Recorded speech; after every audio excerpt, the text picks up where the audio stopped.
이 하나님께서 원하시는 사람, 어떤 사람이냐? 우리 형상과 우리 모습들을 닮은 사람이다. 그러니까 하나님의 형상과 모습들을 닮은 사람은 희미하게 비슷하게 닮은 그런 사람이 아니에요. 완전한 사람이지. 그래서 하나님은 첫사람 아담이 하나님의 동산에서 쫓겨나고 그리고 창세기 4장에서 하늘 아래로 내려온 사람 가운데서 하나님 거룩한 사랑의 호흡으로 조성된 사람은 하나님이 온전하길 원하신다. 완전하길 원하신다. 하나님의 사랑은 언제든지 내가 기억할 것은 공의가 앞서 있는 사랑이다. 퀄리티란 얘기. 공의가 앞서 있다. 그래서 구약에서는 선지자들 통해서 하신 말씀을 보면 항상 저울추를 설명하세요. 저울추. 하나님의 공의는 저울추로 달아봤을 때 수평이 이루어져야 돼. 하나님의 사랑 이것과 또 내 삶과 항상 수평이 이루어져야 돼. 그러니까 호주머니에 저울추를 가지고 다녀라. 심각한 얘기예요. 그러면 하나님의 저울추는 뭐냐는 거예요. 그 저울추에 맞춰야 될 거 아니에요. 하나님의 저울추는 약속과 명령이에요. 명령과 약속. 내가 하나님의 약속과 명령을 얼마나 올바르게 따르고 행하고 하늘 아래서니까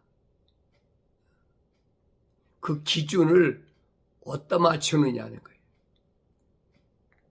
항상 그걸 기억해야 돼. 그래서 구약의 역사에 나타난 모든 인물들을 통해서 하나님께서 하나님 거룩한 계획을 밝히 보여주고 계신 거예요. 그런데 이것을 알지 못하는 사람들은 하나의 지나간 역사, 지나간 하나의 그 이야기, 스토리, 그렇게 알고 있다는 얘기입니다. 근데 그렇게밖에 안 보이는 사람은 할 수가 없어요. 그렇지만은 성숙한 사람은, 이제 성장한 사람은 사도 바울이 말한 것처럼 나에게 본으로 보여주신 것을 올바로 볼 수 있어야 된다. 올바로 보지 못하는 거야 어떡하겠어요. 올바로 볼 수 있도록 내가 성장해야 된다. 그래서 하나님 말씀을 통해서 하나님의 그 공의의 저울을 항상 머릿속에 기억하고 있어야 돼. 하나님의 약속과 명령이 항상 내 호주머니에서 잊어버리지 말아야지. 다른 건 다 넣고 다니고 호주머니에 넣고 다니면서 뭐 돈지갑도 넣고 다니고 필요한 거 다 넣고 다니잖아요. 요즘은 이제 뭐 손에서 떨어지지 않는 거 있죠. 핸드폰이라는 거, 스마트폰이라는 거 손에서 안 떨어지잖아요. 저울추를 가지고 다니라는 거예요. 하나님 약속과 명령을 내가 얼마나 올바로 기억하고 얼마나 올바로 그 약속을 믿고 절대적으로 믿어야 되죠. 왜냐, 약속을 믿지 못하도록 계속 침투해 오니까. 그래서 요한계시록 가보면 그 6장에 나오지요. 6장에 나오는 걸 보면 그 검은 말 시대가 옵니다. 검은 말 시대. 검은 말 시대란 말은 검다는 것은 어둡다는 얘기잖아요. 이 검은 말 시대가 거기 뭡니까? 저울을 가지고 단다. 그랬어요. 저울을 가지고 단다. 저울 가지고 뭘 달겠어요? 이게 하나님의 공의란 말이에요. 근데 거기 보면 기근 시대니까 밀이나 볼이나 이런 것들이 한 데나리온에 석대로다 이렇게 기록됐거든요. 한 데나리온이면 장정이 하루에 품값이. 그러니까 장정이 하루에 이래가지고 미국서 같으면 150불에서 200불을 받는다. 150불에서 200불 받아가지고 겨우 볼이 몇 대 정도 살 정도니까 얼마나 굶주림이 심하고 기근과 궁핍이 심합니까? 그런 시대에 내가 하나님의 약속을 믿고 하나님의 명령을 얼마나 올바로 준수하느냐. 그 얘기예요. 기근 시대가 오니까 식량을 비추어야 되겠다. 그런 말이 아니라 이 말이에요. 저울이라는 것은 항상 비중을 다는 거잖아요. 세상 사람들은 그렇다고 그러더라도 하나님과 거룩한 사랑의 호흡이 들어온 사람은 그런 말이 아니라니. 이 아침에 경건의 훈련을 통해서 내 호주머니에 내가 뭘 가지고 다니나. 분명히 호주머니에 저울추를 가지고 다니는. 근데 상이한 저울추를 가지고 다니지 말라 그래. 상이하다. 오른쪽 과 왼쪽 곳이 각각 다른 저울추를 갖고 다니지 말라는 거예요. 똑같아야지요. 무게가 똑같아야 될 거 아닙니까? 오른쪽이 20파운드면 왼쪽도 20파운드야지. 그 수평이 안 맞잖아요. 하나님의 약속이 20%라면 20파운드라면 하나님 명령도 20파운드이지. 이게 일치가 돼야 된다는 거예요. 상이한 저울추를 가지고 다니지 말라. 항상 머릿속에 기억해야 돼. 하나님의 약속이, 하나님의 명령이 똑같아요. 이건 하늘 아래 하나님 거룩한 사랑의 호흡으로 조성된 사람은 남녀노소 분비 귀천을 막론하고 누구나 다 똑같아. 그 사람이 패권국가의 수장이든 아니면 그 사람이 소위 말하면 뭐라고 그럴까요? 노숙자든 똑같아요. 너는 이렇게 부자니까 이해해주고 너는 가난하게 봐주고 그거 없어요. 하나님의 약속과 명령은 똑같아. 만약에 하나님께서 이런 사람이 이렇게 해주고 저런 사람 저렇게 해준다 그러면 그 하나님이 공정한 게 아니죠. 공평한 게 아니잖아요. 공정한 게 아니잖아요. 그러니까 그 아방 때에 엘리야 사건은 우리가 너무나 잘 알잖아요. 하나님의 종이라고 기도해서 3년 6개월 동안 비가 오지 않았는데 너는 하나님의 종이니까 나는 내가 굶주리지 않게 할 테니까 걱정하지 마라. 배도 들고 먹고 풍족하게 살게 해줄 테니 걱정하지 마라. 그거 있습니까? 여러분 엘리야 보세요. 마실 물이 없어서 그리 시냇가에 가서 냇물을 마시고 그뿐 아니잖아요. 먹을 것이 없으니까 이제 까마귀를 시켜서 빵과 고깃집을 부르다 주었자. 하나님 종이면 여러분이 생각하고 있는 하나님 종이라면 먹고 사는 건 풍족하게 해줘야 될 거 아니에요. 아니라 이 말이에요. 이 육체는 하늘 아래 육체는 누구나 다 똑같아요. 그래서 공정한 저울추를 가지라는 거예요. 특별하게 하늘 아래서야 계급으로 특별하게 봐주고 하잖아요. 대우도 해주고 하잖아요. 그러나 하나님 앞에서 모든 피조물은 똑같다는 거예요. 뭐만 똑같냐?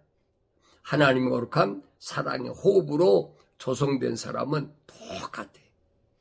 세상 사람들이야 약육강식이니까 뭐 탈취하고 도둑질하고 노략질하고 뭐 별짓 다 거짓말해서 뭐 잘 먹고 잘 살 수 있겠죠.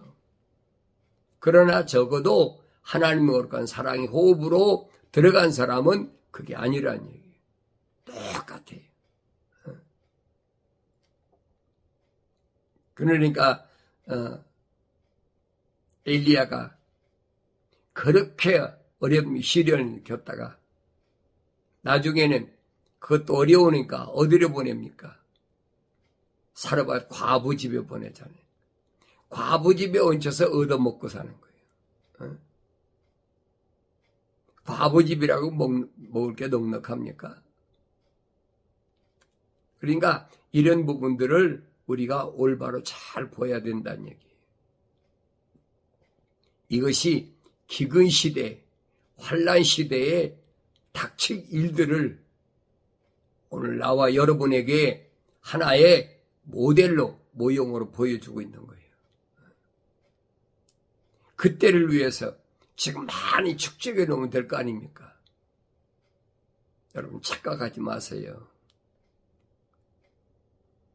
그런 사람은 호의호식하고 편안하고 한다면 하나님하고 상관없는 사람이에요. 성경의 기준은 하나님의 사람들을 기준으로 삼은 거예요. 그래서 이스라엘 백성을 하나님이 기준을 모델로 세워놓으셨다는 거예요.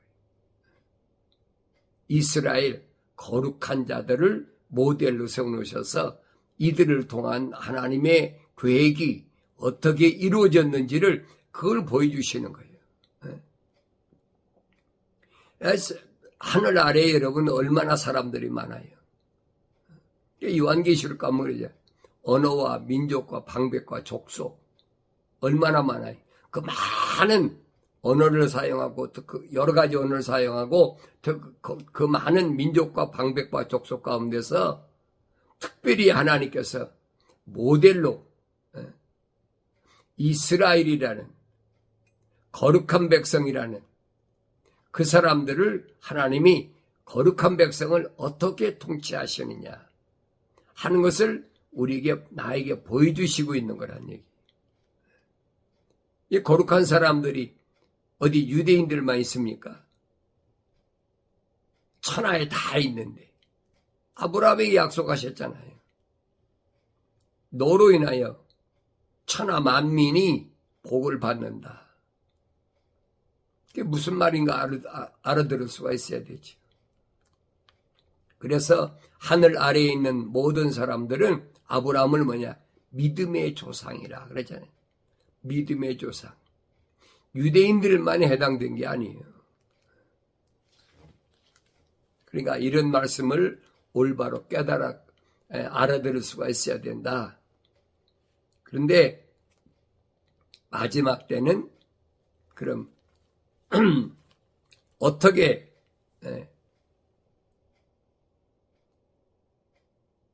하나님이 기준을 정하시느냐. 또 내게 지팡이 같은 갈대를 주며 그 천사가 서서 말하길 일어나서 하나님의 성전과 제단과 그 안에서 경배하는 자들을 측량하라. 갈대를 주면서 하나님의 성전과 그 다음에 제단과 그 안에서 경배하는 자들을 측량하라. 그랬죠? 하나님의 성전이 어디? 거룩한 전. 밖의 것은 측량할 필요가 없어요. 하나님이 허락지 않으셨어요. 이게 두 증인에게 말씀하신 거예요. 그런데 사람들은 세상에 있는 많은 사람들에게 다 해당되는 줄 착각하고 있다는 얘기예요. 그게 거짓말을 오랫동안 전해왔으니까. 그 마지막 때는 갈대를 주면서 갈대 같은 지팡이 같은 갈대를 주며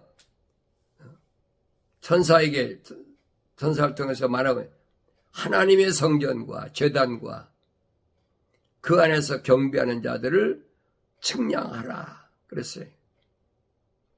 측량하라. 재라는 거예요. 얼마나 성장했나. 기준이 있어야 되면 기준. 그래서 부지런히 하나님 자녀를 양육시켜라. 어디까지? 하나님의 아들 예수에 이르기까지. 에베소 4장 11절, 12절 보세요. 13절까지. 하나님께서 하나님 종을 통해서 오늘 나에게 보여주신 게 그겁니다.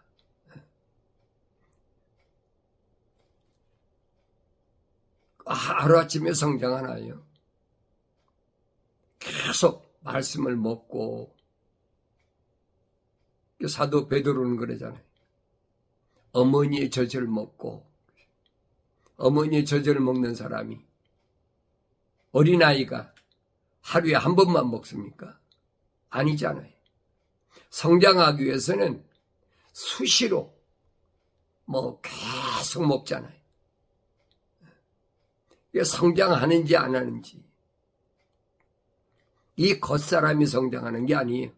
이 겉사람 안에 있는 이 내 속사람, 하나님의 형상을 닮은 이 사람이 어떻게 성장하느냐. 성경은 그 말씀을 하고 있는 거예요. 그래서 올바로 성장했느냐 안 했느냐. 하나님의 성전은 아무나 오는 게 아니죠. 거룩한 곳을 어떻게 옵니까? 하나님 거룩한 사람이, 호흡이 안 들어간 사람이, 거룩이 없는 사람이 성전이 됩니까? 성전이 안 되지요. 사도 바울이 말하잖아요. 고린도 지방에 있는 부르심 받은 교회들에게 너희가 하나님의 성전인 것과 그랬죠. 너희가 하나님의 성전이란 말은 육신을 가리킨 게 아니에요. 네 육신 안에 있는 하나님의 형상을 닮은 그게 하나님의 성전이라 거룩한 전이라 이 말이에요. 그게 보여져야 되죠. 그 거룩한 전이에요. 거긴 성령이 거하시는 곳이에요. 육체에 거하는 게 아니에요. 언뜻 보면 육체에 거하는 것 같죠. 왜? 내가 육체 안에 있으니까. 이게 분리가 안 되면 아직도 성장하지 못한 사람이고 눈에 보이지 않는 사람이고 귀에 들리지 않는 사람이에요.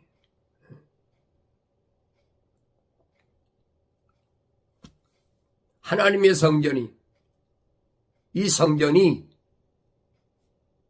얼마만큼 올바로 했느냐, 깨끗하게 했느냐, 하나님의 약속을 얼마나 믿고 하나님 명령 얼마나 순종했느냐. 구약에서는 성막을 이스라엘 백성에게 주셨잖아요. 성막의 과정이 뭔가 잘 보세요. 주님이 말씀하시잖아요. 나는 문이니 그랬죠. 성막에 들어오려면 문은 예수 이름으로 와야 돼. 그러니까 성막에 들어오지 않는 자들은 해당이 안 되는 거예요, 여러분. 예수 이름으로 성막에 안 들어오는데 그 사람들이 무슨 상관이 있어요? 하나님하고 상관없는 사람들이에요. 하나님을 만날 수 있는 사람은 나는 문인이한 예수 이름으로 들어와야 되고, 두 번째 갈 곳은 어떤 곳입니까? 번제단에 가서 소와 염소와 양과 비둘기 잡아서 피를 뿌리고 온전히 깨끗하게 해야 돼. 이제 구약에서는 이 네 가지 제물을 아브라함에게 하나님께서 명령하셨기 때문에 네 가지 제물을 번제단에 드렸는데, 주님이 오셔서 이제는 이거 주님이 자신이 어린 양이 되셔서 피제사로 깨끗하게 끝나셨어요. 그러니까 지금은 예수 십자가 보혈로 제사함 받은 사람은 이게 올바로 십자가 보혈로 제사함 받았나 안 받았나, 이게 제단을 측량해 보라는 거예요. 성전과 제단을 측량. 예수 십자가 보혈로 제사함 받았나 안 받았나. 그래서 계시록 5장 가면 그러잖아요. 언어와 민족과 방백과 족속 가운데서 예수 십자가 보혈로 깨끗이 제사함 받은 자들, 그들에게 해당되는 거예요. 그렇지 않은 사람들에 해당이 안 돼요. 사람들을 속이느라고 많이 모여서 으쌰으쌰 하고 그럼 하나님이 기뻐하신다. 이게 거짓말이란 말이에요. 여러분, 이스라엘 백성도 보세요. 성막에 들어와서 제사 드리는 사람이 얼마나 있습니까? 제사장들밖에 더 있어요. 그런데 그걸 깨닫지 못해. 이 성막이라는 게 뭔지를 알아야 되는데 그걸 깨닫지 못한다는 얘기. 그리고 나서는 물두멍에 가서 뭐예요? 손발을 깨끗이 씻어야 돼. 손발을 씻으라. 말씀의 은물로 씻으라. 사도 바울이 설명하고 있잖아요. 그래야만이 성소에 들어갈 수 있어요. 그래야만이 지성소로 들어갈 수 있는 성소에 들어간단 말이에요. 그 성소에가 뭐가 있습니까? 떡상과 황금 촛대가 있잖아요. 아무나 들어가는 게 아니지요. 그래서 주님이 뭐라고 말씀하시느냐? 촛대. 촛대는 뭐예요? 교회, 부르심을 받은 자를 설명하신 거예요. 그러니까 주님은 언제든지 불순물이 다 빠진 100% 순금으로 된 순금 촛대 사이를 거니시는 분이다. 주님은 그런 분이세요. 그런데 아무나 내가 원하면 그렇게 여러분 쉬운 게 아니에요. 영생이라는 것이 여러분 성경을 잘 보세요. 구약에서 선자들이나 그 대표적인 인물이 다니엘이나 사드락, 메삭, 아벳느고, 네 손녀는 안 봤어요. 얼마나 어려운 시련을 겪고 얼마나 엄청난 위험이 닥쳤나. 다니엘 같은 사람은 굶주린 사자 우리 속에 던짐받았잖아요. 흔들리지 않아요. 깨끗해. 이 비중을 달아본 거예요. 하나님의 약속을, 하나님의 명령을 내가 얼마나 하면 사자고수가 들어간다고 사자가 잡아먹습니까? 그것이 다림줄이라 이 말이에요. 사드락과 메삭과 아벳느고는 앞에는 지금 영광로에 불이 팍 끓고 있는데 우리가 언뜻 보면 그렇죠. 신화평화에는 금신상에 절할래 안 할래? 용광로 속에 들어갈래? 아니면 여기 우상에 절할래? 그 여러분 어떡하겠어요? 그럼 저울로 재는 거야.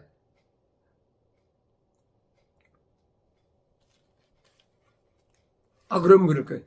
아마 절국복하고 위험 무릅쓰고 나서 내가 하나님 섬기면 될 거 아닙니까? 그런 얄팍한 거 갖고 하나님 앞에 안 통한다고요. 그건 세상 사람들이 하는 방법이에요. 하나님 앞에는 절대 통하지 않아. 그래서 저울추를 가지고 있어요. 하나님의 약속과 명령이 어떤가? 마지막 때는 갈대를 주면서 지팡이 같은 갈대를 주면서 성전과 제단을 측량하라는 거예요. 얼마나 올바로 자랐나. 대충대충은 안 되는 거예요, 여러분. 대충대충 하면 얼마나 좋겠어요. 그 사람이 어떤 지위에 있든 그게 중요한 것이 아니에요. 그러니까 엘리야 때로 가보면 그렇잖아요. 오베다라는 사람은 아합 왕의 궁궐에 있는 요즘 말하면 벼슬한 사람이잖아요. 근데 엘리야를 만났을 때 뭐라고 그럽니까? 몰래 자기 주의가 있으니까 그 굴에다가 50명씩 선지자를 50명씩 감춰두고 100명이나 되는 거지. 그렇게 식량을 공급했다는 거예요. 그러니까 내가 어떤 위치에 있든 간에 그게 중요한 것이 아니에요. 내가 하나님의 약속을 얼마나 믿고 하나님 명령을 얼마나 순종하느냐. 그게 중요한 거지. 달아보시는 거예요. 그래서 내 호주머니에는 상이한 저울추를 갖지 말라. 저울추는 똑같아야 돼. 약속을 100% 믿었으면 100% 명령에 순종해야지. 약속을 믿지 못하니까 명령에 순종하지 않는 거예요. 약속은 100% 믿었는데 명령엔 50%만 순종했다? 그건 말이 아니에요. 이게 상이한 저울추야. 똑같은 저울추야 돼. 하나님이 원하시는 것은 바로 그걸 원하신다. 그래서 부지런히 성장시켜라. 마지막 때는 아이벤 자와 젖먹이는 자가 화가 있다. 부지런히 성장시켜야 돼요. 그러니까 내가 여러분에게 아침 저녁으로 말씀을 여러분에게 선포하는 거예요. 먹고 성장하는 사람 부지런히 먹고 성장해야지. 먹기 싫은 사람 안 먹어도 괜찮아요. 말씀은 듣는 것을 성경에 먹는다라고 표현했어요. 두루마기를 먹어라. 말씀을 먹어야지 내 육신도 먹어야 건강이 유지되잖아요. 내 속에 있는 사람도 하나님의 말씀을 순수한 젖을 먹어야 성장한다는 사실을 올바로 깨달으셔야 됩니다. 그러나 성전 밖에 있는 뜰은 남겨두고 측량하지 말라. 이는 그것들을 이방인들에게 주었으며 그들은 42달 동안 그 거룩한 도성을 발 아래 짓밟을 것이니라. 42달 동안 1260일 성전 안만 측량하라는 거예요. 이 말씀을 이 아침에 올바로 깨닫고 나는 하나님 말씀을 날마다 먹나 든 것으로 끝나나 내 호주머니에는 상이한 저울추를 가지고 있나 공정한 저울추를 가지고 있나 약속과 명령이 오늘 나한테 뭘 말씀하는지 주의 성령을 통해서 인도함 받는 복된 날이 되어지길 바랍니다.